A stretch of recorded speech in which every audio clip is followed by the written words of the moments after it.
Welcome back, everybody. Our next speaker is Dr. Rudy Schild. Now, I got to tell you just a little bit about Rudy. I'm going to tell you some stuff that's not in the program for those of you that don't know him. He is a career We're not rolling. Well, we're not rolling.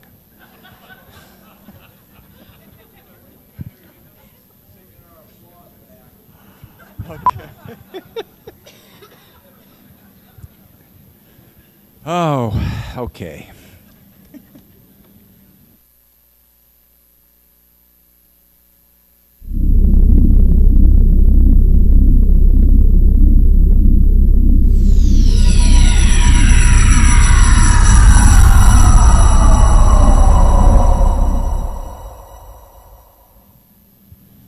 Welcome back, everybody. Oh, yeah, okay, yeah. That rehearsal paid off. Our next presenter is Dr. Rudy Schild. I want to tell you a little bit about Rudy, especially those of you that don't know him, some stuff that's not in the program guide. Rudy is a career astrophysicist at the Harvard-Smithsonian Center for Astrophysics. Okay? Guys, this is the largest center for astrophysical research in the world. Okay? Rudy doesn't have any books or videos to offer you at the end of this presentation. Now, the reason is that all of his work is published in the peer-reviewed journals. Okay? We have hard science taking the dais right here. Now, all of this being said, okay, Rudy is not up here. He is one of us, okay? I promise you this. You can buy him a drink and talk to him about anything. And he is open and he is down to earth and he will give you the best of himself that he can. Now, how do I really know that he's one of us? Here's a little secret. Just about every year in the fall, Rudy and I get together, and we're usually in the hot tub, and he bends spoons. Ladies and gentlemen, Dr. Rudy Schild.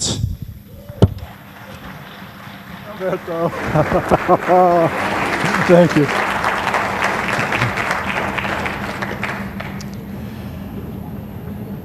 Thank you all for coming. After some of yesterday's talk about the mic on, is the mic on? Okay, you can't hear me. So, and let's get the echo out of here. Done. After yesterday morning's talk and remarks about academic imperialism, I'm not so sure I really want to stand before you as a representative of some glorious institutions which have done their fair share. However, I do anyway because, you know, we are coming to the most amazing places in astronomical research right now that very much impact what we're coming to learn from you, the people who would not be told that, oh, you didn't see that, oh, you imagined that. Now I see all of this coming together. I think all of you who have been in this subject have encountered the problem of what I might call intellectual creep. And that means that if you've had a UFO experience, chances are you're interested in crop circles, or if I could have the slide, please.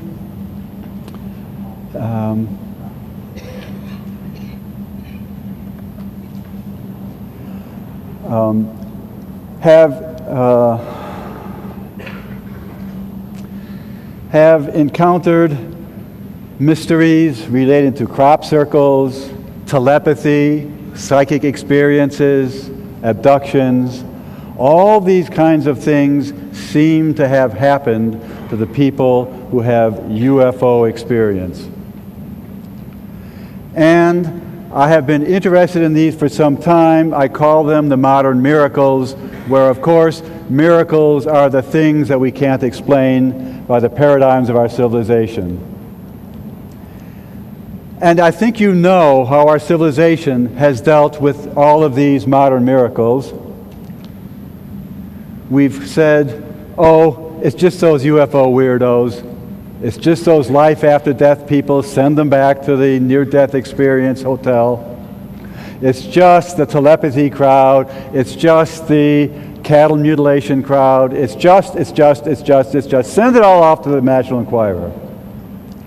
And now, what I want to tell you is that in the quantum universe that we're now beginning to see in astronomical observations, it turns out it's all the same thing, or we understand it all in one stroke of the pen. It's an amazing time in the history of our civilization. And you've heard that before, of course, and I'm sorry if it sounds tired. Now, I come to this because of my interest in black holes. And a great deal has been written about black holes. You can't follow any science literature today without hearing about Stephen Hawking and Leonard Susskind trashing each other about the nature of information transfer into the black hole and so on. And there's, of course, the standing battle among the theoreticians about who's the greatest among the greats. Well, guess what? They're both wrong. The arguments that you hear advanced now are getting so excessively esoteric, nobody is really following all of that stuff, and for a very good reason. The object that nature makes is not the technical black hole which causes them so much difficulty. From astronomical observations, which I and some students and colleagues have made, we see that what nature in fact makes is a magnetic variant of the black hole. This object is called a MECO, and I want to discuss with you, oh, by the way, MECO means magnetic, eternally collapsing objects. And the fundamental idea is the same, namely that nature comes together with some gas clouds, and if there's enough of the gas in it, the thing can collapse and collapse and collapse without limit. That was the old paradigm. What we're finding from observations is that the thing acts more like an object which has a strong magnetic field in it, and that magnetic field and quantum electrodynamics prevent the formation of that event horizon, and instead you get an object which we technically call an eternally collapsing object. Now, the MECO isn't the only thing I'm going to pull out of the magician's hat today. I also want to talk to you about some very important developments in astronomy. One is the development and understanding of dark energy. You've heard it described in Scientific American in the context of Einstein's greatest blunder, except it wasn't such at all. It turns out that he was right, and that with astronomical observations of the universe, in particular observations of the brightnesses of supernova over historical aeons of time, we've come to understand that in fact we are now entering a period of re-inflation or re-expansion of the universe, which seems to indicate that there is an important negative gravity at work in the universe increasingly today. This has a great number of names. It's called Einstein's greatest blunder. It's called quintessence. It's called ether. It's called the dark energy. It's called orgone energy. Can you still hear me? All right, we're having technical, no, I think we're up again. Thank you. It's called all of these things, but it's the thing that we discovered in observations, and I think for the rest of this talk I will try to call it the dark energy that I displayed here. And I want to remind you that those of you who read Kip Thorne's book in the mid-90s, I think 1993, 94, that book, Einstein's Outrageous Legacy, Black Holes, Wormholes, Warps of Space and Time. In that book, he makes the observation, I believe it's chapter 14, that if the universe has a field, contains a field, which has the property of negative gravity, then wormholes will be enabled. And guess what? In the last 10 years, we have discovered this field, and we've called it dark energy. So these are my tools. We have also a great deal of discussion today about dark matter, and I don't intend to say anything more about it. I have been very interested in it in the past, especially 10 years ago, but it isn't really part of my story now. So let's say that with this repertoire, with this dark energy, with wormholes, and with black holes, I want to explain the modern miracles. Now, I'm going to go back to my first slide, and I want to show you what is different about the object we find that we're observing today. And the object you will find is in the middle of this critter. Can you all see the crosshairs? I hope. It's now pointed at the central object, which you don't see because it's what's called radiatively inefficient by my colleagues, but you can just say it's pretty damn black. And what's really interesting about it is that this style, in the magnetic variant, has a magnetic field which looks just like those little dipole fields on the magnets you had as kids. You know, you put the iron shavings on a piece of paper, and you got those little kidney-shaped lines, which I'm tracing out here now. That's what we find is present, but these are some mega fields, let me tell you. If the magnets you were playing with were a Gauss, or maybe at the most 10 Gausses, we are talking about a billion Gausses. Fields so strong that they are still dominating the structure of these MECO objects a light year away from the center. So that if this black hole object that we call a quasar that lies at the center of every galaxy, including our own, if that were to be at the location of the sun, we would be fully inside of it. And in fact, its outer shell, shown on this illustration by these streamlined outflows, that would be at a distance a quarter of the way to the nearest star, Alpha Centauri, which is at a distance of 4 light years. My structure is fully a light year in size, and nobody can figure out how to make a structure that large without a humongous magnetic field to guide that structure. So that's the structure we're talking about, and I have actually worked with a graphic artist to create this picture of such a magnetic MECO object. And if you want to see pictures of it, you would find them on my web page. Just Google Rudy Schild. The first thing that comes up is the address of my web page, and there, first thing, front and center, is a picture of one of these magnetic black hole objects. Now, the reason we're so keen, and so the reason that we know so much about it, is that the object that I'm studying is clear over on the other side of the universe, but we have a really stealthy way of studying it. It's in what's called a gravitational lens system. And that means that when I look to the sky in the direction of Ursa Major, where this thing is located, I look in space and I see not one, but 2 images of it. And we call that a gravitational lens because by chance, a galaxy is halfway between us and my distant quasar. The distance of the quasar is so great that the light that I'm observing these days left it half the age of the universe ago. This is far out astrophysics. Now, because it makes a double image, interestingly, it is seen at two places in the universe at the same time. That means the light that took the northern route to come to me got here in 7 billion years.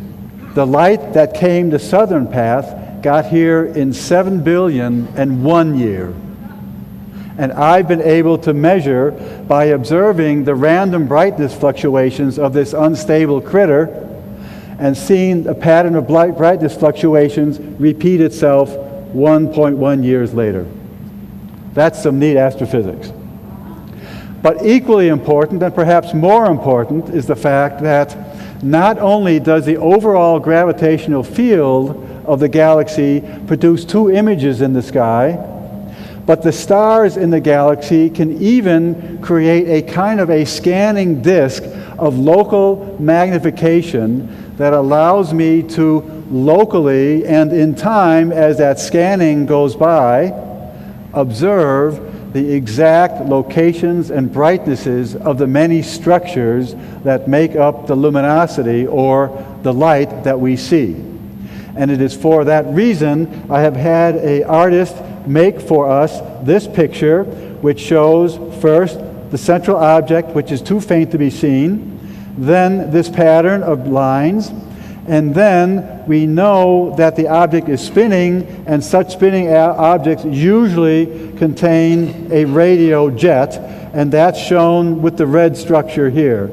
We have been able to use my gravitational microlensing study to locate the exact position of the origin of the jet and its size, and we already had inferred that it is beaming out at the north and the south, and that's why the picture that I show you shows that red jet, and that's made up of the electrons streaming out.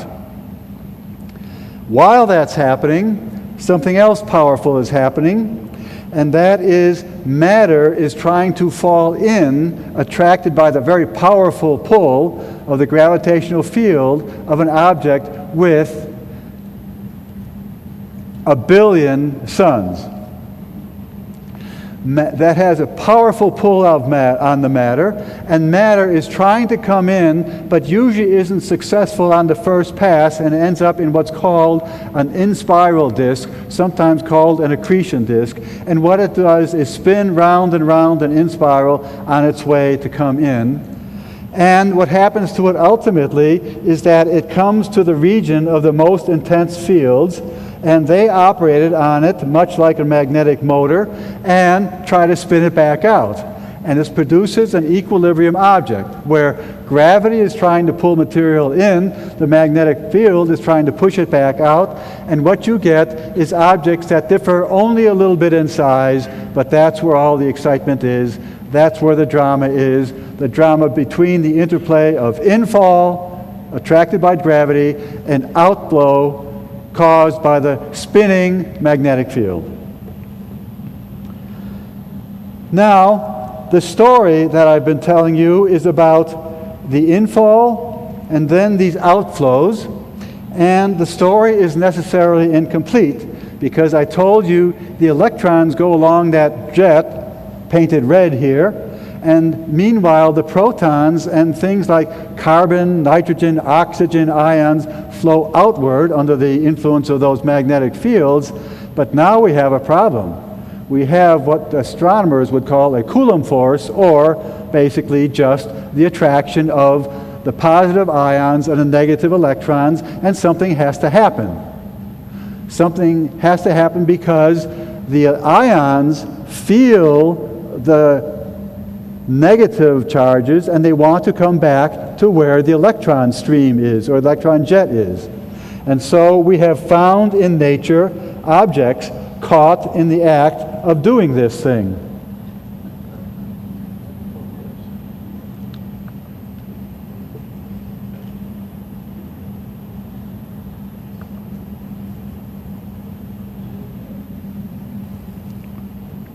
Here is an object that we find in the sky, And it's doing exactly what my last slide showed, except before I showed it almost straight to you. Now imagine that it gets turned up at 90 degrees. And then you get the central structure of this object. In this object, the central piece is right here where my arrow is, and then the outflows I was talking about are coming up to here and going out to the outer structure and then curling out and here interacting with the negative electrons that are also causing the radio signature and blowing out from the center. And in the process of recombining, they're creating humongous fluxes of X-rays.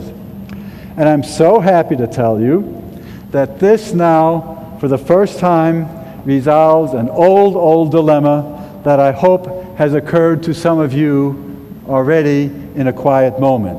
Namely, if black holes are as they told you, and they consist of matter falling in, crossing an event horizon, and going to a space where nothing, not even light, can escape, then how is it that they're the most luminous objects in the universe? I can see it halfway across the universe. So how does that work? Well, this picture explains it. What happens is that this elaborate interplay of infall of matter and outflow of the ionized matter caused by the magnetic field creates the optical and the X-ray luminosities, and we are now studying them with this magnificent suite of spacecraft, the Chandra X-ray Observatory, which we command in Cambridge, Massachusetts, the Hubble Space Telescope, the Spitzer Infrared Telescope, which we also largely developed in Cambridge, and the Spitzer Telescope measures infrared light, the SWIFT spacecraft measuring gamma rays, and so on. These magnetic spacecraft, brought to you by your tax dollars, are streaming information to us, and now we're able to make pictures of these hitherto unknown objects. Now, another one of these objects doesn't have the outer light cylinder on the last object, and by the way, I have to tell you, truth and honesty here, the object that I'm showing you, this previous slide and the present slide, are really not black hole objects. They are much closer than any black hole, and so we can directly image them with the Hubble Space Telescope, and all of these images that I'll be showing you in the next minutes were obtained with the Hubble Space Telescope, and you can look them up at the Hubble Heritage website. Now, in these objects, the central object is not the technical black hole. It is, in fact, a neutron star or maybe a black dwarf. It doesn't really matter. Both of those objects would also be expected to have the same magnetic field pattern, and it's the magnetic field pattern that creates these structures. And so there's every reason to expect the true white dwarf, black hole objects or MECO objects to have a similar structure. This object seems to have the same structure and to be even at higher energy, and the cylindrical shape has to do with the existence of a light cylinder. And you might be amused to understand how this works in the case of quasars. I told you you have a rotating object that's the size of a light year. It rotates once in about, perhaps 1,000 days. If you work out how far out do you have to be in order for the outer part to be moving at the speed of light, you conclude that that's at about a light year, and that's just where we observe this light cylinder, and that's what makes these things look cylindrical. So we're literally observing these things on nature's very grandest scales of all kinds, and you'll hear me say that again in the minutes to come. This fascinating critter has its central blobs not so neatly arranged for you. The star that created the whole shebang is this inconspicuous star, probably a neutron star at the center. And I like this slide because it shows that the jets squirting out up here and up here, and similarly down here and down here are obviously interrupting and breaking through the outer shells of this object. Another similar object, and on this object, the exciting star is not this big monster, but just this little timid thing, this little blue guy, because, of course, it's just a neutron star. It's run out of fuel, and it's now contracting, and that's why it's gotten into this angular momentum crisis, just like the skater pulling in its arms. If you can imagine the skater shriveling up to a tiny point, he would really be spinning like crazy.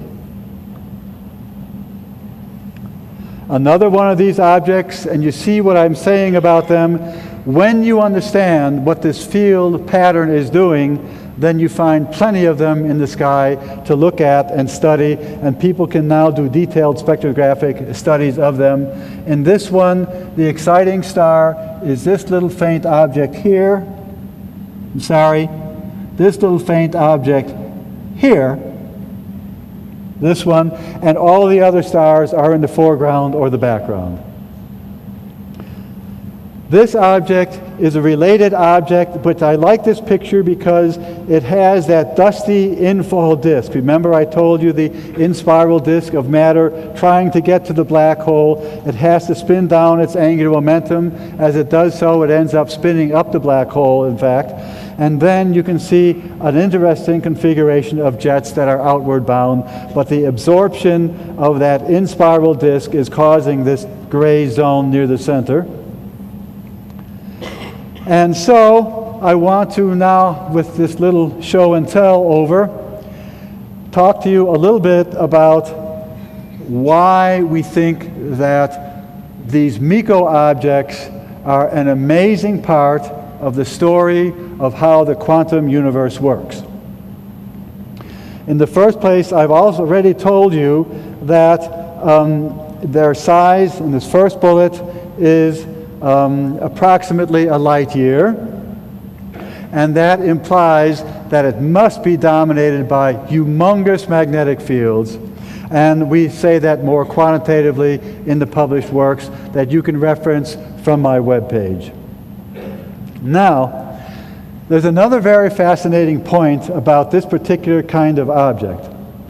You have to understand that where the old picture had a event horizon, which is this mathematical distress zone where the density goes to infinity and all of our mathematics goes to pot.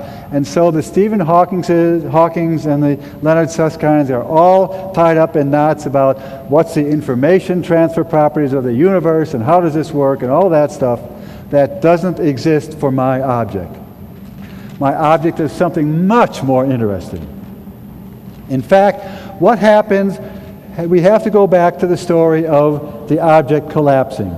And remember, we said the basic physics is you've got an enormous amount of mass at the center of a galaxy early in the history of the universe. As it comes together, important relativistic effects occur. And so, for example, for it to get from, say, this big to this big might take like 1,000 years. And then to get half as big again might take 100,000 years, and half as big again, in the sense of Zeno's paradox, now 10 million years, and then 1 billion years, but it never gets there. For two reasons. The first reason is when you put in the correct theory of electrodynamics, quantum electrodynamics, which wasn't known at the time black holes were invented, but is now known because of the work done in nuclear physics in the 70s and 80s era. When you put that in correctly, you realize that the temperature goes up, a pressure builds up, and it can slow and stop the compression, the infall, the collapse. So, what we're left with is an object in which the thing is seen collapsing, collapsing, collapsing, but there's a problem, and that is the distant observer cannot really see that process for the following reason. As this collapse occurs, redshift just goes out of sight. This object shows nature at its absolute extremes of every kind you can think of. Extremes of temperature, extremes of density, extremes of quantum electrodynamics, extremes of redshift. Nature at its extremes in this place, and this high redshift means that a local observer can see the collapse stop, but the distant observer would not see that because it would take a light ray longer than the age of the universe to get out of this thing. So what you're left with is an object that's significantly different from the black hole, even though the basic idea of nature's ultimate collapse is correct.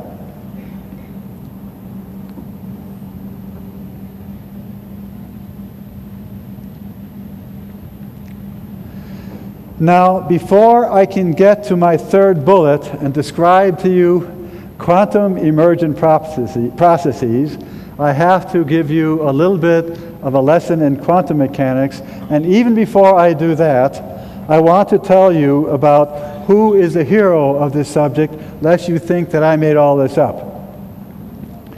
The hero of this subject is Edgar Mitchell, Dr. Astronaut Edgar Mitchell, 6th astronaut to walk on the moon, and a hell of a nice guy. And he can't wait to tell you sometime about the first lunar Olympics. However, there's a problem, and that is that this subject is so exquisitely technical that my wife, the opera singer, finds that she just can't really understand what this is all about. And I have some very good news for all of you. Edgar Mitchell, with a co-author, Robert Startz, have written a book.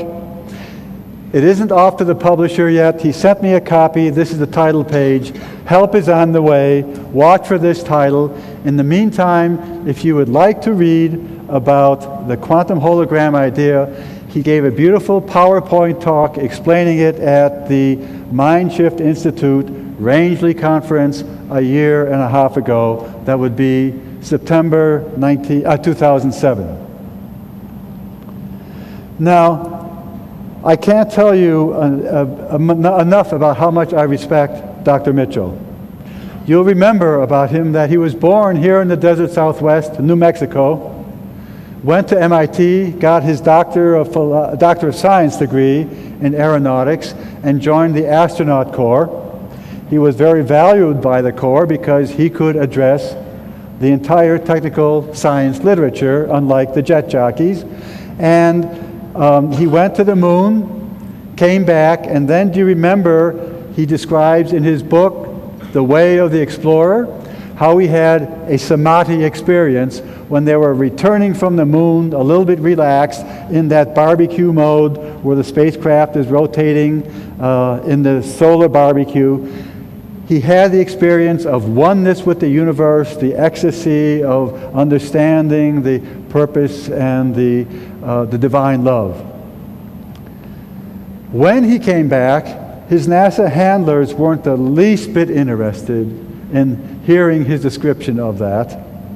And in fact, it was so frustrating to him that within 1 or 2 years, he had just quit, was fed up with the publicity and the NASA and the whole business, and started his Institute for Noetic Sciences to understand these mysterious sciences, these mysterious effects that he had personally experienced as an astronaut. There it is, the man who went to and explored the moon, came back and came on to discover inner life. I can't tell you how much I admire him for this integrity. Now, the key to his idea is the quantum nature of the universe, and I'm so glad that Joshua this morning described how he understands also the phenomena he was describing when he was talking about fake photographs. He was talking about Brown Mountain, and in that context he was talking about the quantum universe, and I very much agree with his descriptions. The key to Dr. Mitchell's quantum universe is this existence of the quantum hologram. And I illustrate it with this slide, which is out of Edgar's book.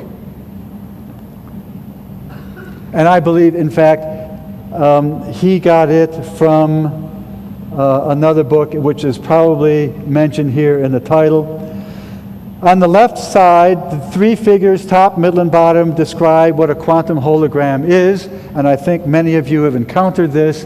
A hologram is a medium which preserves phase relationships that describe an object, so that it's a phase relationship image of an object. And so you can take a two-dimensional hologram image of a three-dimensional object, and if you play that hologram with a phase coherent laser, it looks like you see the three-dimensional object. You know that if you take the hologram as a piece of film and tear it up and shine the laser on the half, you again get the three-dimensional image, and tear it again, you still get it, but now it's always a little bit at lower resolution, and as you tear it up more and more, the information becomes more diffuse, more and more diffuse, and what do you get? You get things that look like ghosts. And after all, that's what ghosts are. After somebody is deceased, their quantum information is not entirely forgotten by the universe. It's at lower amplitude. It can nevertheless be recovered by particularly sensitive people who actually see then a fuzzed out, semi-transparent, typically, image of that person. We're on the path to discussing the modern miracles. Now, it gets much more interesting when we talk about how the brain responds to these quantum holograms. And on the right side of these pictures, you see top, middle, and bottom, the brain processing the quantum holograms of the universe. And I hope many of you have seen the movie What the Bleep Do We Know, which made the key points beautifully, I felt, that we kind of get in our brain what we ask of it, that if we focus on good things, then we clear neural paths to make good things happen to us. Except I don't feel as though it was quite adequately explained, and now I'd like to take the next step with you. The movie seemed to suggest that there is within the brain some structure that on the one hand projects consciousness or awareness, and then someplace else in the brain is some concept like happy. The concept of happy is something that's contained in a quantum hologram, and so the universe propagates information about things you like red, like up, like I hate, like happy, as these informational or quantum holograms, and they're propagated in this quantum zero-point energy field, or the dark energy field, the scalar field, the Einstein's greatest blunder, all the same field, the ether field. Now, the point that I don't feel was made adequately by the What the Bleep Do We Know movie is the fact that if the brain wave, and by the way, these images on the right side, I forgot to tell you, those are the EEG images of those brain waves that they form when they put the helmet on your head and they see the flashing of activity going on, especially at around 16 hertz, 16 cycles per second. And these are the patterns which are your brain resonant with the universe. It's not just a random thing that the brain is doing. This is what Edgar Mitchell calls PCAR, P-C-A-R, phase conjugate adaptive resonance. And all that complicated word means is there's a field that's trying to say hello to your brain, wake up to something, and the brain has the ability to electrically develop the opposite field and to sense happy. You see how simple that is?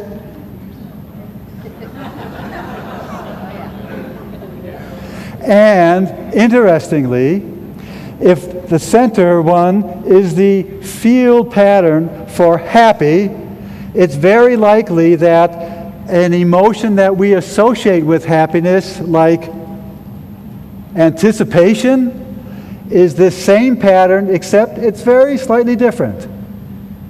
And the emotion of I want, related to happy, is again a pattern that's very like this, except it has just a little extra piece to it.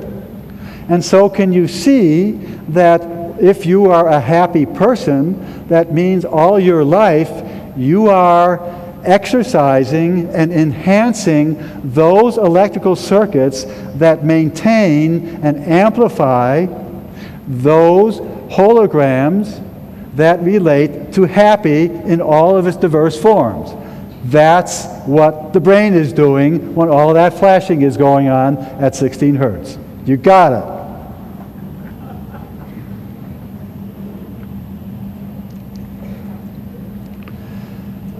Now, that's the basis of the quantum hologram idea. And with this next view graph, I want to tell you a key component of the concept of quantum. You've all heard your fill and more of the word quantum, quantum this, quantum that. And I can't explain all of that because the talk is about something else. But quantum effects, and one in particular, are key to this operation of the universe. And I'd like to talk about this one key aspect right now. And what I want you to imagine right now, looking at that slide, concentrate on the lower left, where we're talking about the classic experiment done with a particle accelerator, a synchrotron, basically done ever since World War II. And so with the synchrotron, we accelerate a proton to a very high energy and smash it against a target proton. Now, you all know that when this happens, angular momentum must be conserved and the two particles recoil. But there's a key point here about the recoil. We've always known that for the energy of this cyclotron, the angle of the recoil will be some angle that we know about. Let's say it's 35 degrees typically. But the fact is, it's not always 35 degrees. There's a great deal of uncertainty in that.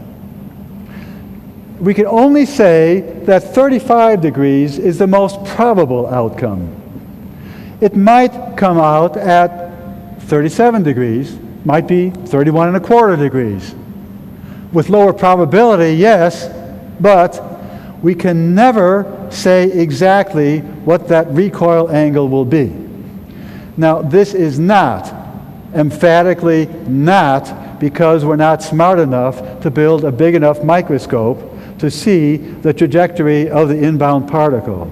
It is because it's fundamental to the structure of the universe that you can never make a measurement precise enough, because your making that measurement with photons will disturb the experiment.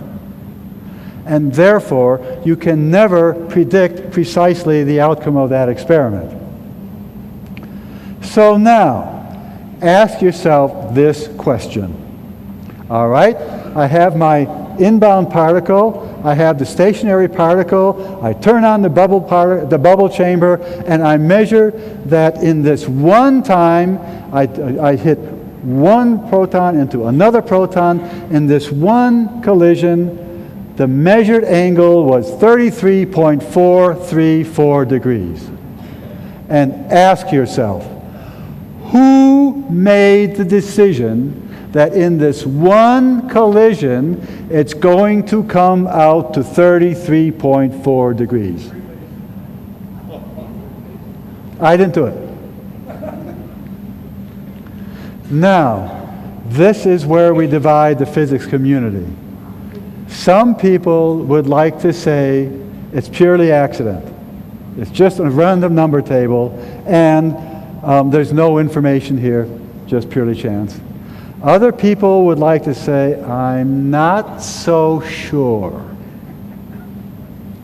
Because what we've noticed is that I've talked about just one case of this here, but we notice that in many cases, if you see a lot of these things happening in a place with extreme quantum effects behavior, suddenly and mysteriously you develop what are called emergent properties. Sometimes out of all of these seemingly random events, you notice that a picture of a something emerges, something that you can't figure out how it happens. And this is kind of like, you know, the butterfly flaps its wings and then 3 days later there's a thunderstorm in Siberia. Somehow nobody can trace how an individual bunch of molecules being excited by a butterfly in Sharp Curve, Iowa, result in a thunderstorm 8,000 miles away. And yet we seem to see such things happening, and we just say, oh, that's emergent properties. But what if that's not just entirely an accident? What if emergent properties are in fact the will of some creative force? Now, mind you, I don't have any religion to sell you.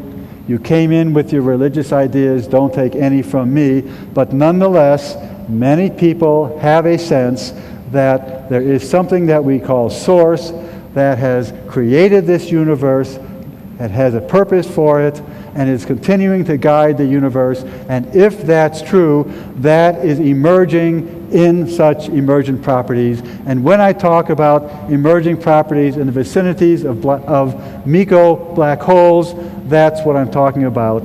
Extreme quantum effects betraying the intent of the Creator.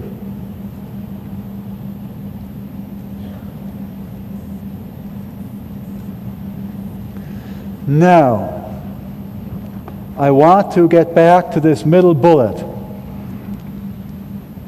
Now that I've softened you up, you understand quantum holograms, you understand how the universe processes information as quantum holograms, and now that you understand what we mean by extreme quantum effects and emergent properties, we can talk about what's going on at these mysterious surfaces of my magnetic black hole objects. Because I already told you, these are the locations in the universe of the most intense processes of nature. I told you extreme pressure, extreme temperature, extreme density, extreme quantum effects, everything at the max, the limit of what the universe can do.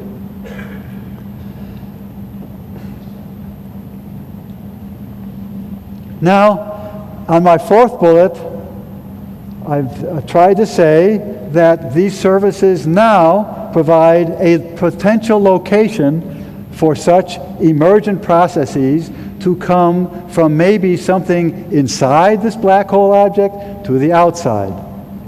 But remember something else I told you that shows another fascinating function of this object. It acts as nature's hard drive. That means that as the universe is processing the quantum holograms that record this conversation, your presence here, everything about this room, that all goes through the universe, a great many faint little feeble signals, all are being swallowed up by the black hole and entering this magic surface. And remember, I told you it has this interesting property, namely that matter disappears to higher redshift. That means that information is never lost to the universe. Instead, it goes into this surface, collects there for all time. It cannot be addressed with a laser like in your Blu-ray DVD player, because you can't get to it at the speed of light. However, the speed of thought is much faster than the speed of light, and I'll be saying more about that a little bit. but you heard that idea expressed already at this symposium, and I'm going to put a finer spin on it in a little bit. So, what I want to say and emphasize for the moment is that this magical black hole, magnetic black hole surface, this MECO surface, has the ability to store all information of the universe, past and present, and I'll get to future in just a minute. I promise you a wild ride.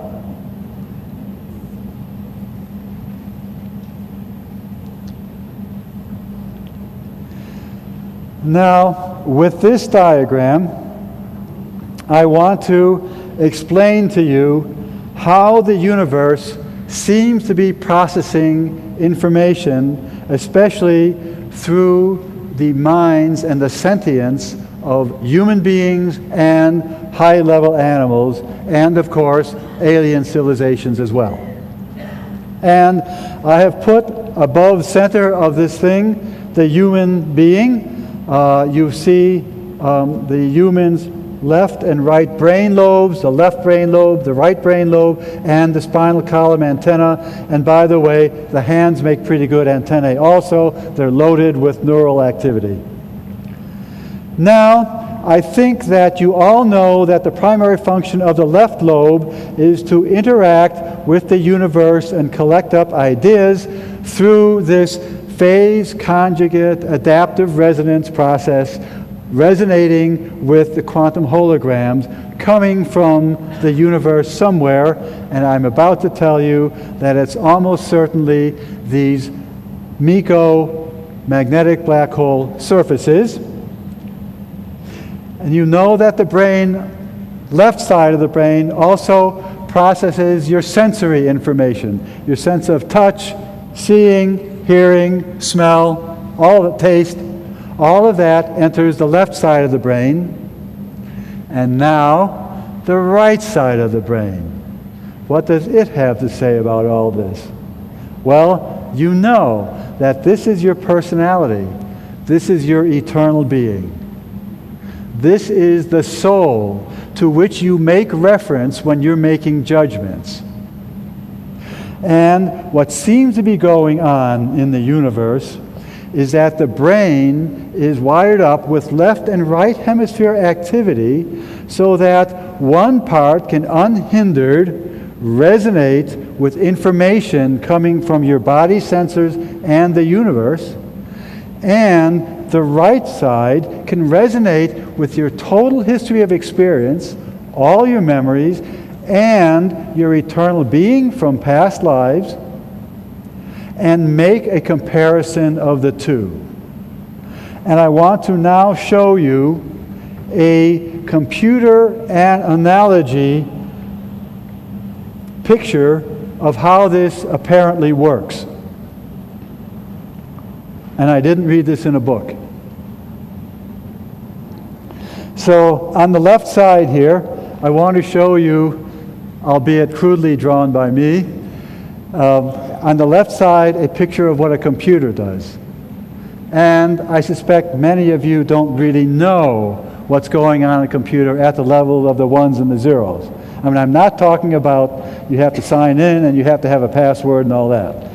I'm talking about what's going on with the ones and zeros.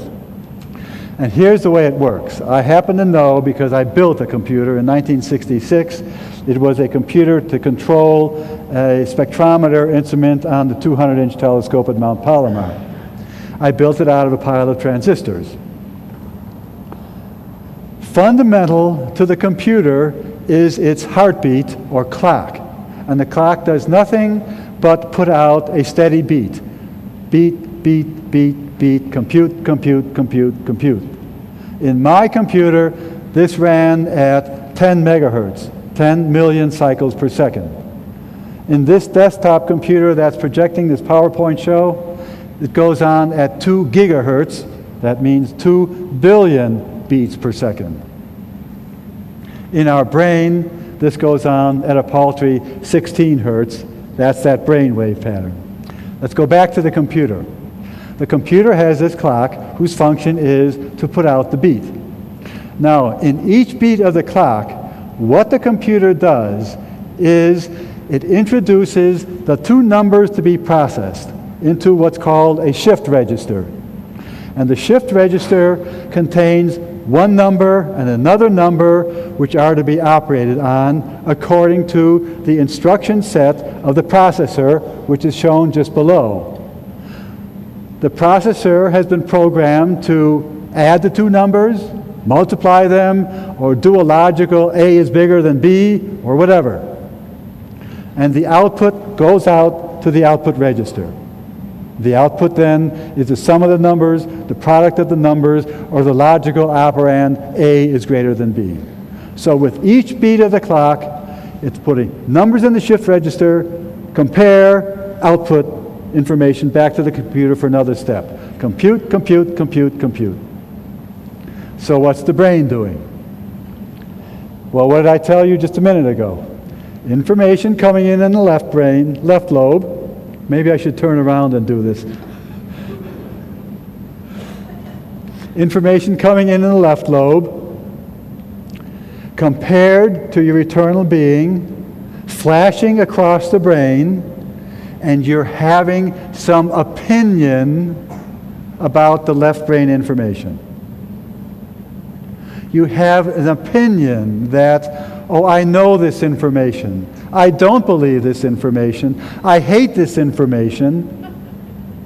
And that goes out to the output register, which is to your soul and your ancient being, your stored memories, the memories of your lifetime. It goes through that wormhole path that near-death experiences talk about. They say that stored in that path are all of the history and memory of people you've known, decisions you've made, places you visit. That's all stored there.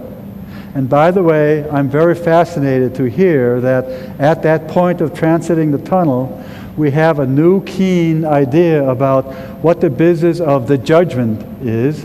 In fact, it seems to be true that as you go through this tunnel, you suddenly become aware of what was the purpose of your life. Why did you volunteer to come here to the earth and put up with all of this?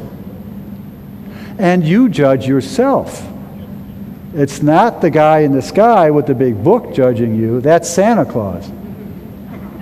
You're judging yourself.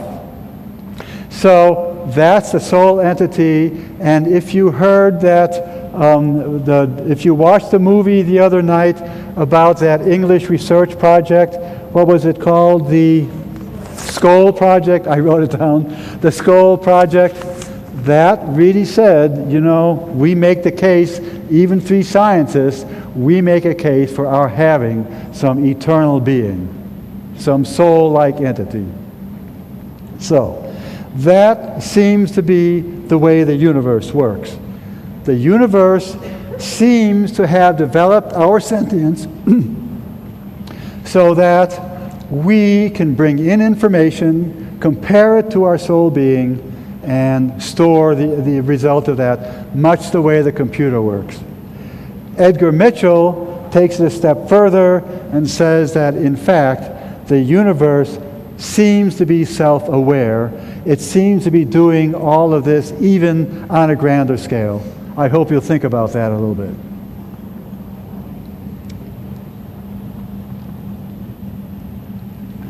So I prepared this slide, and I want to show you again a little bit in review about how the process is working. On the upper half of this figure, you have the me with my left brain lobe interacting with the black hole. Information coming from the outside surface of the black hole to me. And that information perhaps coming from behind the black hole, behind this mysterious surface, having all the nature's hard drive properties. Behind that could, in principle, be the repository of all of the intent of the creator of the universe manifest through all the black holes of the universe. All the black holes now being connected up through wormholes pervading our observable universe.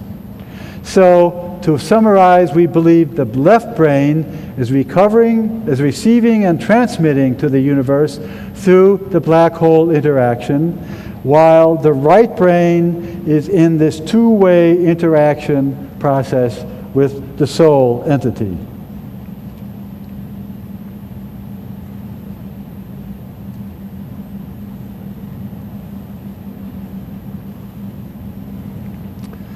Now, this is a UFO symposium, and so far I've laid on you lots of ideas about black hole objects, which I've been studying. But I'd like to now tell you that I dragged you through all of this to help you understand what is the miracle by which UFOs seem to appear in our space-time continuum unhindered by the speed of light and manifesting from distant stars at the time of their choosing. It's a very, very interesting story, and it involves the concepts that I've given you already. Now, in the first place, it's already been pointed out to you by a previous speaker that if you look at the control center of the spacecraft, you don't see a steering wheel and levers and pedals for the control of this thing. What you see is a large console, perhaps twice the size of this speaker's podium, and you'll see the operators standing around with their arms outstretched into paddles, which receive their telepathically communicated intent with 3 or 4 operators standing around the cardinal points. When you think about that, what that represents is these operators' nervous systems covering the three-dimensional space all around this thing. By three-dimensional space, I mean the up-down, the in-out, and the left-right. That's all covered by their brainwave patterns, now shared all around this console device at the center of the spacecraft. I hope that some of you who have seen this thing and have lucid remembrance of it, recollection of it, will come to me later in the symposium. I'll be around through the end of the week, and I'd like to hear more about that. Now, below the console is apparently the plasma, which is the amplifier of the intent of the operators. And the plasma has been described to me as hot and having things going pop, pop, pop, pop, pop, which I interpret to be intense sources of quantum noise. Quantum noise meaning a helium atom was injected into a plasma, which is sometimes in Stan Romanek's book. I think he shows it to be element 115, not yet synthesized on the Earth. But anyway, it's a quantum process for that interaction to occur. When it does, you get lots of particles spilling out, lots of quantum noise, which then can be amplified and organized by the intent of the operators standing around the console. And then a crystal at the bottom of the spacecraft picks up these emanations, projects them out of the bottom of the spacecraft, where they manifest the spacecraft in some other place in the universe as information. And for that to work, I'm told the spacecraft is semi-sentient. That means that it has the ability, I believe, to scan its contents and make a quantum hologram picture of it, which then gets partly amplified by the operators and then, as I say, projected to our space-time continuum. Now, central to this is the fact that this process can be done at faster than the speed of light. You heard about that before, and I'd like to elaborate a little bit now. In the first place, We've known since Edgar Mitchell's trip to the moon that the speed of light is not the speed of information transfer's ultimate limit in our universe, because Edgar did experiments with Houston while he was at the moon involving telepathy. NASA did this because they were afraid, what if we have the ultimate disaster and have a couple of astronauts, 3 astronauts in capsules at the moon, but we lose our main gain antenna and our backup antenna and have no way of communicating with them. They were literally experimenting with telepathy and telepathic communication in a process where handlers in Houston would focus on a card. The card had a picture of a bell or a star or a dog, a red pony, and the handler would quickly turn over the star, and Edgar would try to telepathically receive the information and call back on the radio, red pony. It worked in many cases. NASA doesn't like to talk about this experiment. And guess what? It should have taken, at the speed of light, for Edgar Mitchell at the moon, 4 seconds for the information to get to the moon, negligible time, a 16th of a second, for Edgar to process and say in his mic, red pony, and 4 seconds for it to get back. Do you know how long it actually took? Not elapsed time 8 seconds, only 4 seconds. The communication telepathically from Houston to the moon was instantaneous. And the 4 seconds was the radio signal returning to the Earth. So there is an experimental verification made in 1971, I believe, saying that information propagates in the universe faster than the speed of light. And it's fascinating that NASA didn't want to hear about that either, or doesn't want to talk about it. Now, excuse me.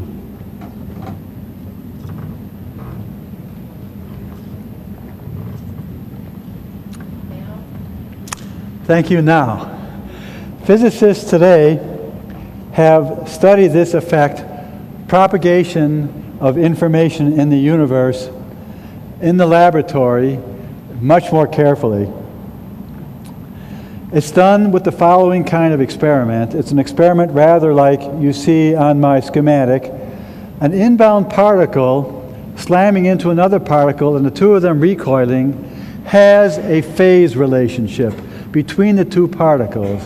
And Einstein understood this about quantum mechanics, and back in the era 1938, 1939, wrote a famous paper. It's called EPR 1938, and in it he observed that the quantum mechanics seemed to require that if you did this kind of collision experiment, quantum mechanics would require that information travel instantaneously about the spin of one particle to the other particle, because their spins had to have some relationship to each other, but that relation could not be manifest in the universe until somebody measured it in one of the particles. And the amazing thing is that when you do the experiment, the two particles recoil, and one of them, the moment it has its spin measured, the other one suddenly also has its spin measured, and that travels much faster than the speed of light. Einstein called that spooky action at a distance. This has been measured at up to, not a little bit over the speed of light, at 10,000 times faster than the speed of light. measured in the laboratory, and that's the lower limit because you can't actually measure it faster than that, because how do you do it? You can't do it with laser signals. You have to do an elaborate experiment with synchronized atomic clocks and all that stuff to make this measurement. It's very difficult to measure. As far as I'm concerned, it travels at c squared or infinity or something. Very, very fast. Also, by the way, it's been confirmed that the spins are correlated even at distances up to 60 miles. In other words, it's been possible to do this experiment and observe the two particles that are emitted in laboratory settings with the two particles 60 miles separated from one another when the timing experiment is done. So we get over the Einstein speed limit with this caveat. The Einstein speed limit is still correct for particles. And remember, the special theory of relativity says a particle cannot exceed the speed of light. But it's not true for information. A key distinction here, because I've been telling you that the spacecraft propagates to our space-time continuum as information, as a very powerful quantum hologram made by the spacecraft self-scanning, projecting the information of the power supply through the bottom hole, projecting itself to Earth. That seems to be the mysterious UFO technology. Now, there are other technologies because, in fact, it appears that the spacecraft can also stand motionless in the sky. That appears to be an anti-gravity function, which I believe is not too closely related mathematically to this. And also, you know that they're able to move mysteriously. But one thing that you've also noticed about it is that when they move in the sky, they don't move like our aircraft. You know, they don't bank and turn and all that. Rather, it's like a telepathic response. You'll hear agitated aircraft pilots' conversation. Oh, the spacecraft is getting close to our wing. What are we going to do if it gets closer? Hey, it's over there. Have you noticed that? It's not like, oh, I see it traveling over there. It's over there. Rather, as though the occupants of the spacecraft telepathically decided, let's go over there. Let's see it on the other side, the sunlit side. So that seems to kind of also be consistent with the fact that this is about telepathically shared information operating the spacecraft ultimately.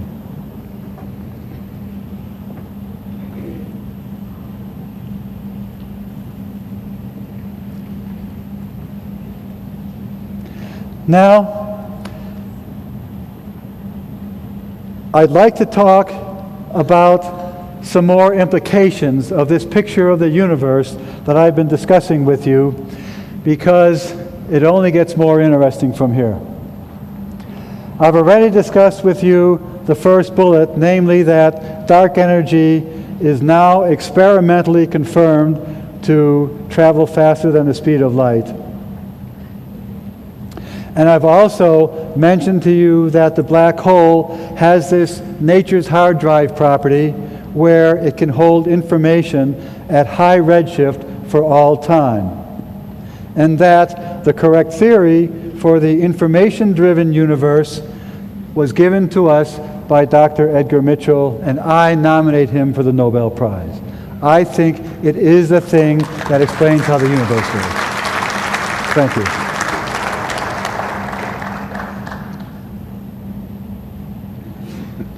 Now, I told you how I interpret brain sentience to work, and I've told you also that we seem to be able to see this working, excuse me.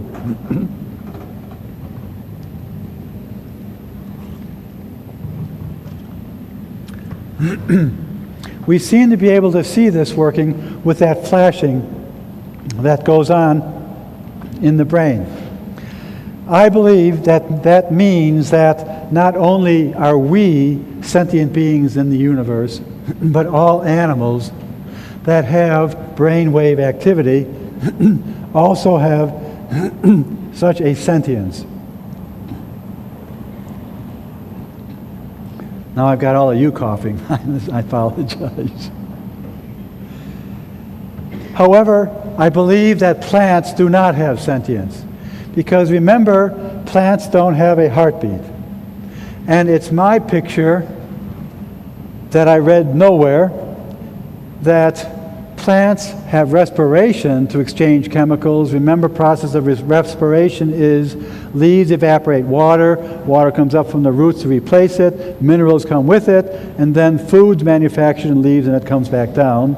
That's not sentience. And so we seem to have no problems about eating plants. However, apparently all animals have sentience, and Edgar Mitchell has described to me a very fascinating aspect of sentience that he has observed as an astronaut. And again, NASA seems not at all eager to tell you about this. Apparently, astronauts have a serious problem in space. Remember that they're in a crazy environment. There's a sunrise and a sunset every 90 minutes. There's no up or down induced by gravity. I know where my down is, but those guys don't. And so you're living in this very crazy, disoriented world, and apparently astronauts have had the problem of losing their contact with their soul sentience and seizing onto the sentience of elephant looking for its watering hole. Tuning into the sentience of other critters in the animal world. Isn't that awesome? Doesn't that put an interesting light on channeled information? Back to my modern miracles.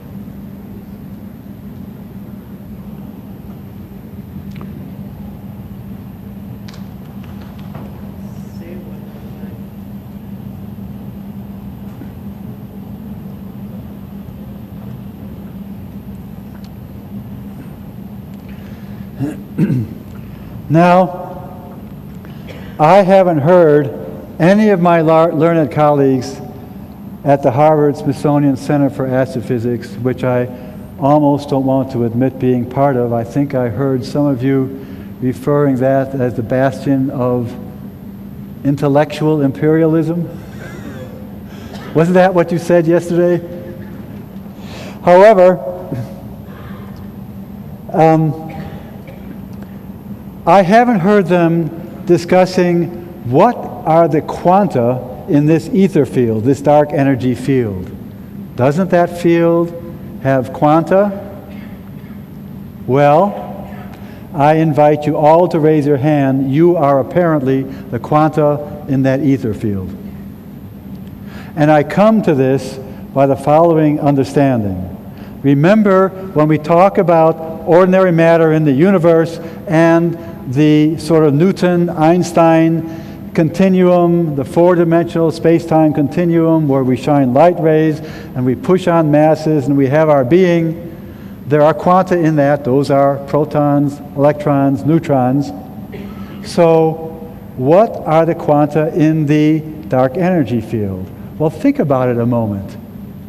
The dark energy field is the field in which the so-called quantum waves, the guiding waves, exist that describe particles in the mass field. So particles have some involvement in the dark energy field. We, as sentient beings, have 1 foot in the mass field. We have mass. We respond by Newton's and Einstein's laws. We absorb radiation. We do all of those things that are four-dimensional stuff. We are beings, quanta of sorts, in this classical universe field. But also, we have mental activity that spreads as quantum holograms throughout the universe in the dark energy field. Doesn't that make us the quanta of the dark energy field? Wow. I also want to tell you that, as near as I can tell, when we're looking for solutions to the Einstein-Maxwell field equations, by the way, William Tiller seems to have first done. William Tiller from What the Bleep Do We Know? He has published some 1/time or frequency solutions to the Einstein-Maxwell equations, and I believe that those are correct. And also, as we look to this dark energy field, we seem to be finding also that there is no need now for string theory. I know that Edgar Mitchell and I discussed it, and he says in his new book he doesn't see the need for string theory. And when he and I have discussed string theory, we have both noticed that it doesn't seem to solve any problems that we're encountering. I come from a university that has a physics department with about 25 faculty members, plus postdocs and students and so on, probably a total population of 30 or 35, and they're all excited about the string theory. But when we bring them up to the observatory and ask them to give us a lecture about string theory, they don't tell us anything about the universe that we didn't already know. And if we ask them the most basic question, like, so how many universes are there?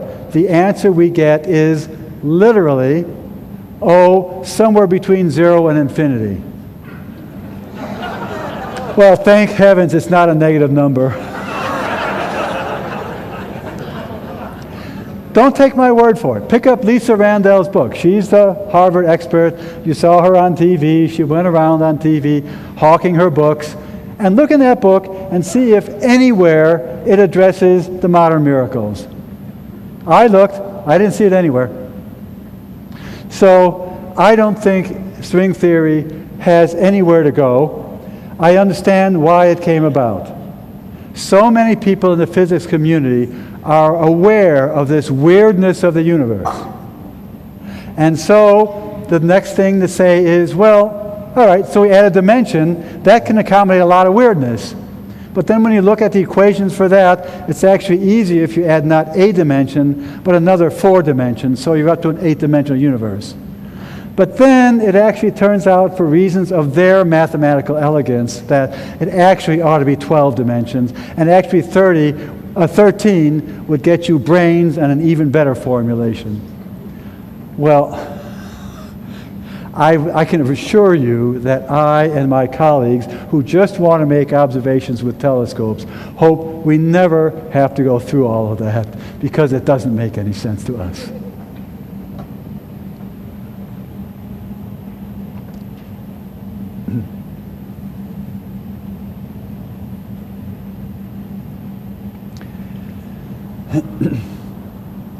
Now, I want to get to a final point which has been noticed by others, and I want to put on it now a new spin that comes up from this new picture of these magnetic black holes and their amazing properties as I've already described them to you.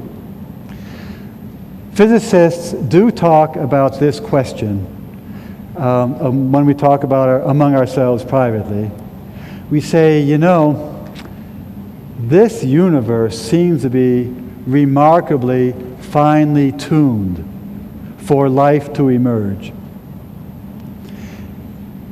That means that the universe that we study needs to be described, or we describe it with a lot of numbers that are independent of the other numbers, in the sense that you can't derive one of the numbers, like the mass of the proton, or the proton-electron mass ratio, or the electron charge, or the magnetic susceptibility of iron, or a lot of these physical properties of nature. You can't calculate those numbers one from another.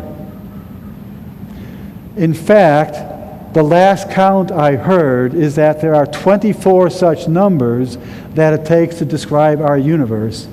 And if any one of those were off by about 10%, probably the universe that we see would not have occurred.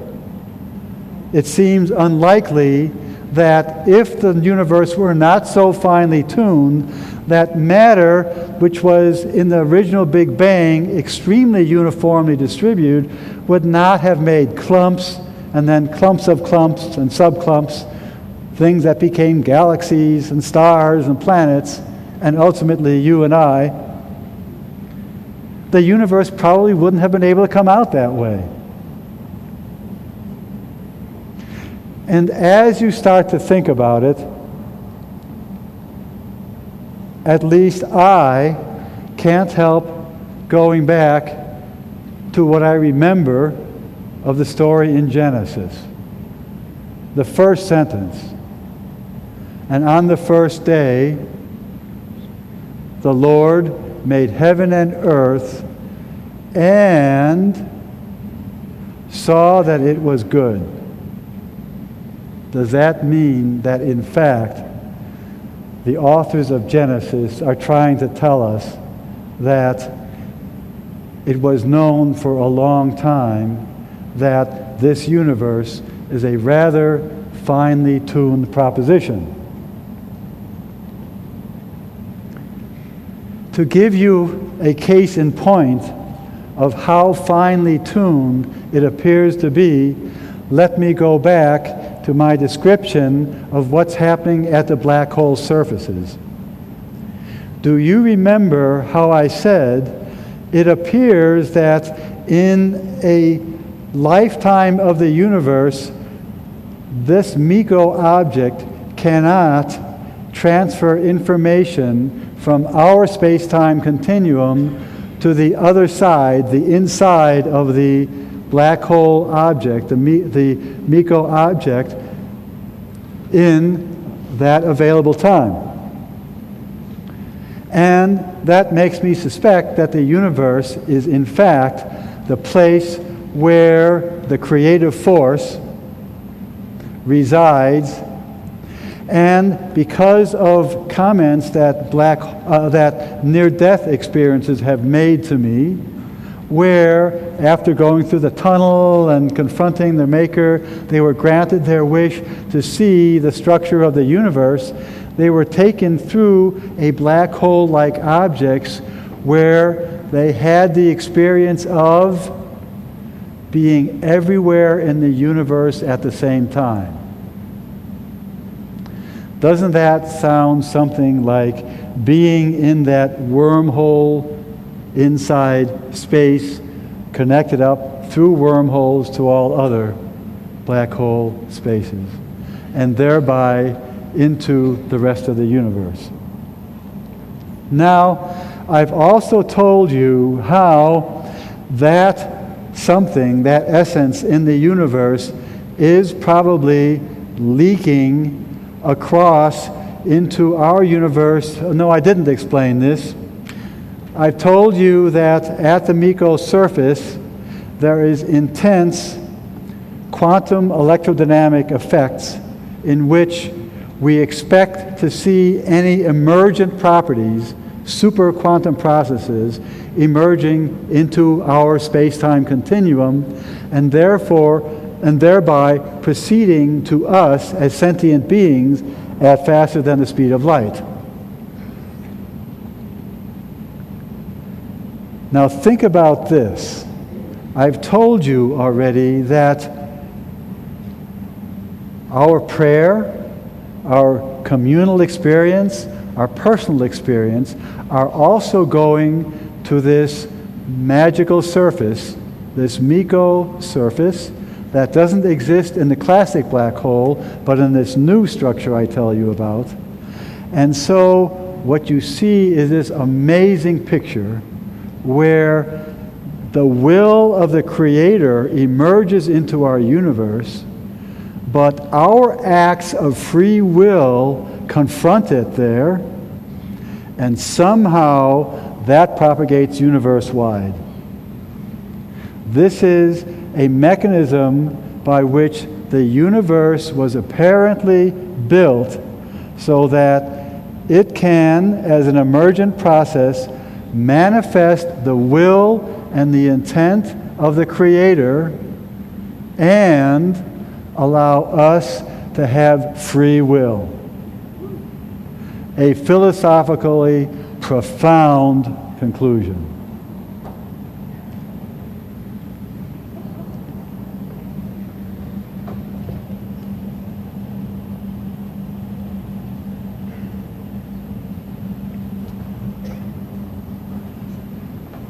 I'm sure that I've forgotten something. However, I would like to, is the microphone here? Yes. And I forgot to tell the staff that I would like to take questions because I've taken you on quite a wild journey. And I've told you that contained in this approach to the universe is, I believe, a great deal of explanation of the modern miracles. And so I'd like to give some of you the opportunity to ask me the questions that you have about how do the modern miracles work in this formulation of the information nature of the universe. And thank you very much.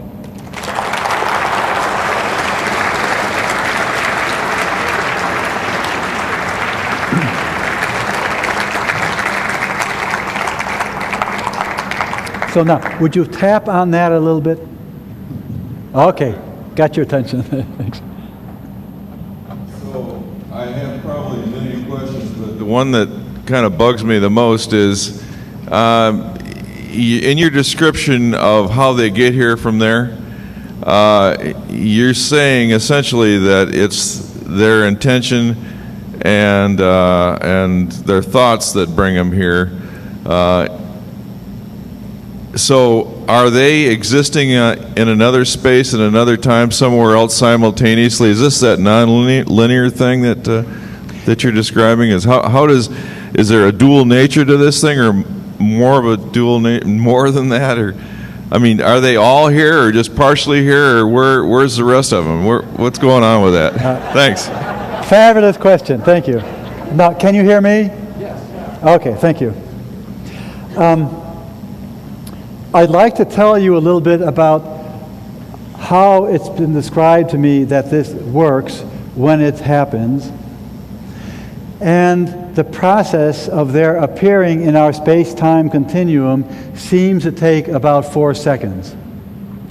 And what you would see in this room if their spacecraft were manifesting up in the corner, say where the chandelier is about the following. In the first second, you would be aware of some fuss up there, and you would start to notice a kind of a pale, ghost-like, semi-transparent, monochromatic or colorless apparition up in that corner. In the second second, you would notice that apparition was looking less transparent and was seeming to have color develop.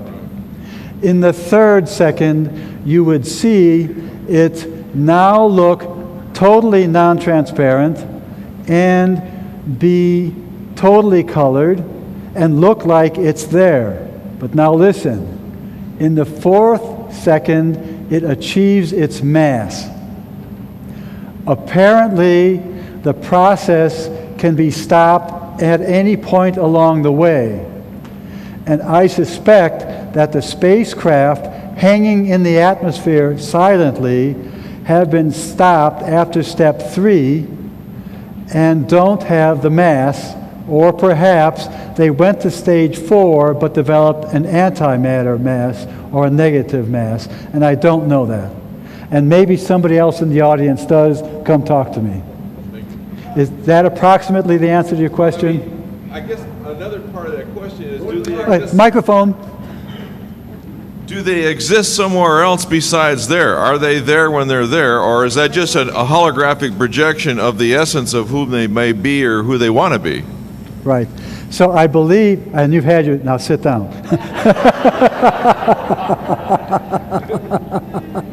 So I believe the answer is When they project themselves with their spacecraft to here, they're here and no longer there.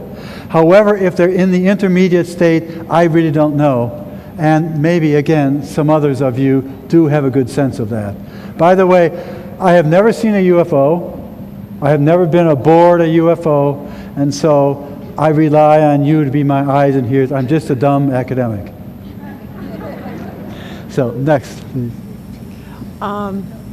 I'm a channel, and some of the things that I've channeled from a God source, if you will, has been material along this line. Of course, I don't have the scientific know-how to describe it quite like you do and so elegantly. One of the things I've been told is that time travel using magnetic and steel machines, if you will, versus sentient machines causes damage to the timelines versus ships that use the traveling through thought and that are sentient beings or crystalline ships do not cause damage to the timelines. And the entity is quite adamant about getting people to stop using the machine type time travel versus the mind type time travel. Can you elaborate on that? Actually, no, I think you did. I think you did a beautiful job. Thank you very much.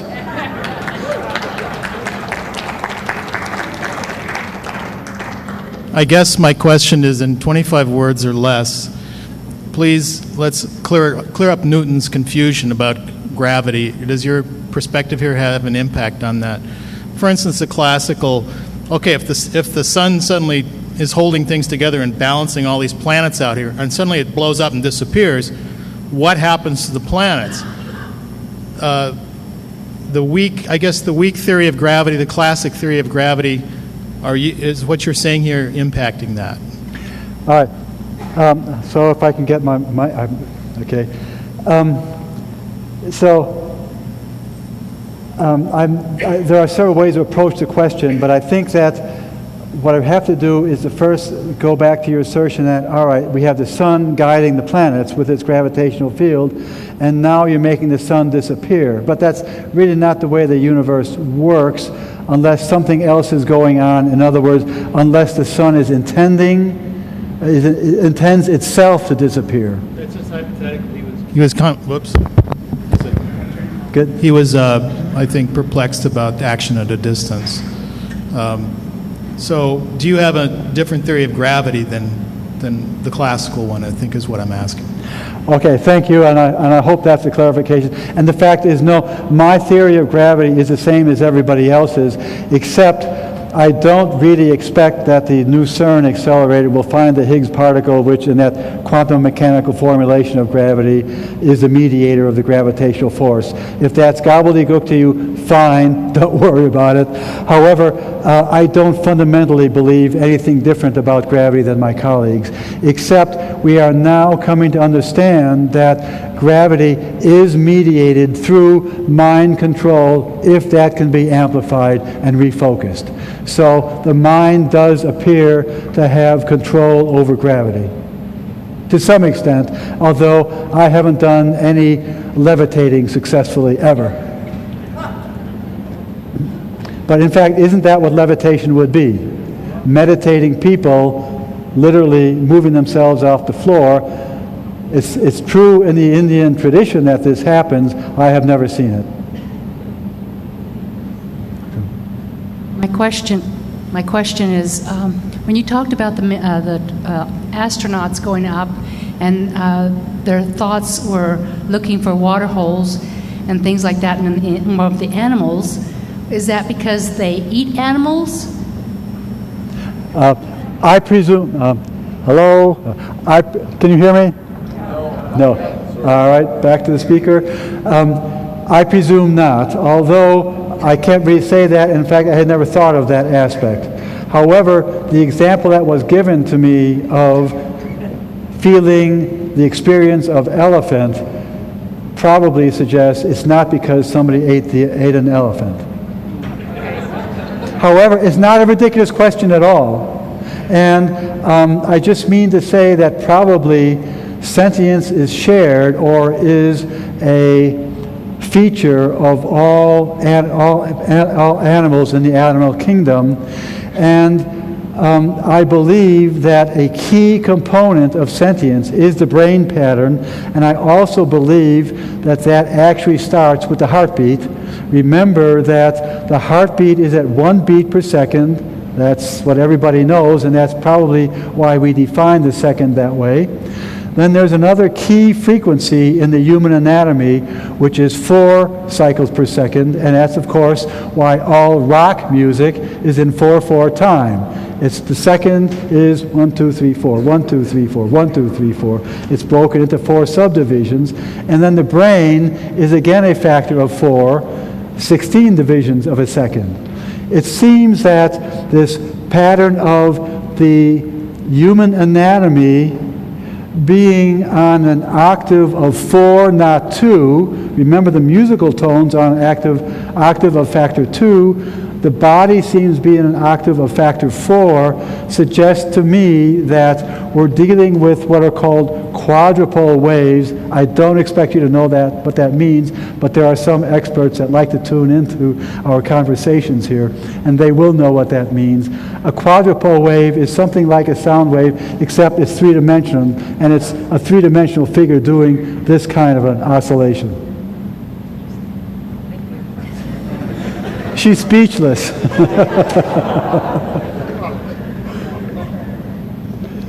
had a lot of great bullet points up there this afternoon. And I think you were saying at one time that there's a hard disk out there that records the past and the present. And the bullet point had the future too, but did I miss that part? I didn't get to it because of this obnoxious thing, this clock. And I would love to talk to you a little bit about the future, and so thank you for asking.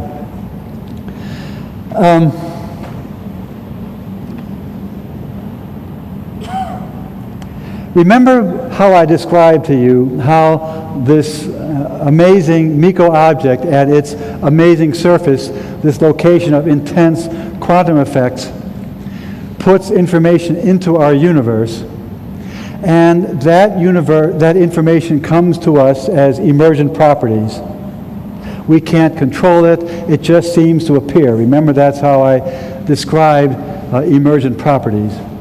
And I think many people have a sense that starting with these black hole type objects, the future of the universe is slowly leaking into our present time as quantum possibilities.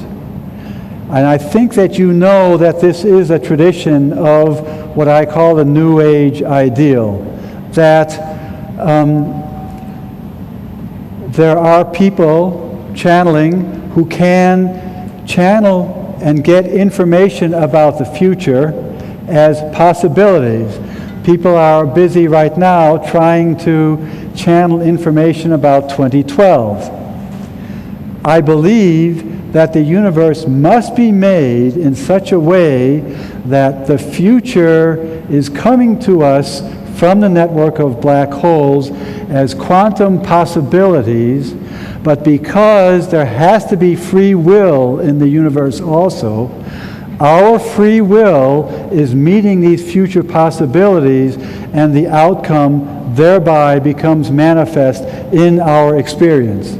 But I do believe that there is something about the universe where these magical black hole things are producing and making available some contact with the future, which some very sensitive people, like the lady who spoke to me a minute ago as a channel, can tune into that. So, by the way, these are all very wonderful questions. Trippy ones. Do you feel like if mind can control gravity, that somehow mind might exist because it is also warping time, the rate of progression of time? In other words, a gradient on the flow of time, to where mind would then be like a dimple in time. The way the giant recorder black hole is a giant dimple in time actually slows time down on the way, and perhaps we could even get a focus on those patterns if we were able to I'm have sorry. a lens. I'm not hearing you. Could you speak into the mic and slower, please? I suspect others also didn't hear that. So please start again. I'm sorry. Yeah, first off, it's a little tough for this question, but you're a very inspiring speaker, and I'd really like to know, do you think mind is a dimple in time, and that if mind could warp gravity, that mind also has an effect on time, or maybe mind is a self-fulfilling loop in time? If God knows everything, he knows all time, and we're a little more finite mind, and we've got a little narrower notch of time that we know. Anyway, but do you think it's possible that mental interface with these crafts and all of that parts is the result of mind warping time and then some sort of sensorization in that with ultra sophisticated craft that is noticing and locked and coupled to the fact that mind is actually a dimple in time that can take different shapes as in its expressions? Thank you. I'd like to tell you something that Barbara Lamb told me about something that an abductee told her. The abductee reported being inside of a spacecraft, and the abductee asked her captors, well, how does this thing work? And they showed her in the following demonstration. They removed a little porthole down to the power supply, and the spacecraft thereby projected a beam of kind of bluish light up into the cabin of the spacecraft. Then the aliens asked her to see if she could, with mind control, influence this blue beam. She found that she could. She said she noticed that she could make it kind of squiggle, and hey, that's kind of cool, and she started to laugh about it. And the aliens were appalled. She had just crashed a spacecraft. Not literally, but really, they were appalled because if they, controlling the spacecraft, break concentration, the spacecraft crashes and burns. So the answer to the question is yes, that human being experienced the mind controlling the beam of light, and therefore I believe the answer to this long and complex question was yes, it influences gravity as well, and that's, I believe, more of a corollary of our being quanta in the world of both the mass material world and our sentience being the quanta in the dark energy world. Tap that till they get it on. Good. I was sort of offended when you said plants weren't sentient. In my experience, they are very sentient, and you can talk to them, and they like being talked to, and you can get impressions from them and all that sort of thing that goes with sentience. And also, if you don't think they're sentient, how do you explain experiments of Cleve Baxter and things like that, which were reported in Secret Life of Plants? Stay there, because I may want to ask you more. It's my impression that plants do have electrical activity, and that can be measured. And I presume that that's a beginning to your question, that they do have some kind of electrical activity, so we agree about that. Now, what I don't believe happens is that you can actually tune into their, you can exchange information with them. Do you have a different opinion about that? Yes. I'm very pleased to be outvoted. Thank you. Is that it? That's it. You're right and I'm wrong. Okay.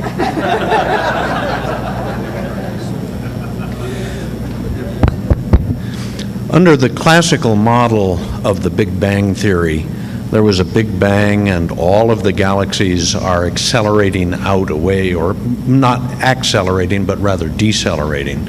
And yet there have been recent reports that the galaxies at the very periphery of this universe are actually accelerating away from us. Are those reports accurate, in your opinion? Does empirical evidence support this? And does that have any bearing on the arguments you've presented here today? Very good question. You all heard that, I hope? So the picture that the science established adopts, and which I agree with, is that the Big Bang began the universe in this period of inflation or very rapid expansion, and then the universe seems to have entered a coasting phase where its combined mass is kind of slowing it down. And then just 10 years ago, observations of supernovas seem to suddenly imply that, wait a minute, within just the last, 30% of the universe, it started to re-expand again. And that is the critical observation that seems to imply that this dark energy field with its anti-gravity or negative gravity property exists. So yes, I do agree with that classical picture. And it's really effectively established by the observations of supernova, but not much else, because we also have the complication that there's a lot of dark matter in the universe, and until we understand what the dark matter is doing in the universe, it's very difficult to understand how to interpret observations that imply the dark energy. So I would say it's probably 75% likely that that's correct picture. I would suspect there are millions or billions of black holes in our galaxy. Are we Earth sentients assigned one specific black hole for storing the information? I'm sorry, could you please repeat that? Yes, there must be millions or billions of black holes within our galaxy. Is Earth sentience assigned a specific black hole for storage of the information? In my opinion, no. Let me clarify a little bit. The black holes I've been talking about today have primarily been the ones at the centers of the great galaxies, which are primordial. We believe that they were formed when the universe formed, and when the universe started to fragment into things that became galaxies. When that happened, you got individual gas balls, which then further collapsed, but as they did so, the outer parts absorbed a lot of the spin and became the spiral structures, and the central parts seemingly, apparently, kept on collapsing, and that's left these supermassive black holes having about 1 million to 1 billion solar masses at the center. That's what we see in quasars. We see a faint one, a WIMP of this kind, or I should say a pathetic case of this at the center of our own galaxy. After matter in the universe further collapsed and structured out as stars and planets, the stars evolved, ran out of fuel, collapsed at the centers, and they made stellar mass black holes. We suspect that the galaxy now has of the order of perhaps, 500 million or so of those as well. Those you might think of as stellar remnant black holes, but they're relative newcomers to the scene, and I haven't until now talked about those, but those would have the same MECO properties, and those are probably the things that are amplifying this sentience energy or the dark energy in the universe. Remember, I said in response to another question a moment ago, well, the universe is expanding, and then it slowed down, and now it's expanding again and again. Most likely, the secondary expansion is the result of the greater sentience of all of the sentient beings, humans, animals, aliens, on all their planets of the universe. That's what's probably going on, in my view. Now, did I see a question emerging? They said we're out of time. Out of time. Thank you all very much.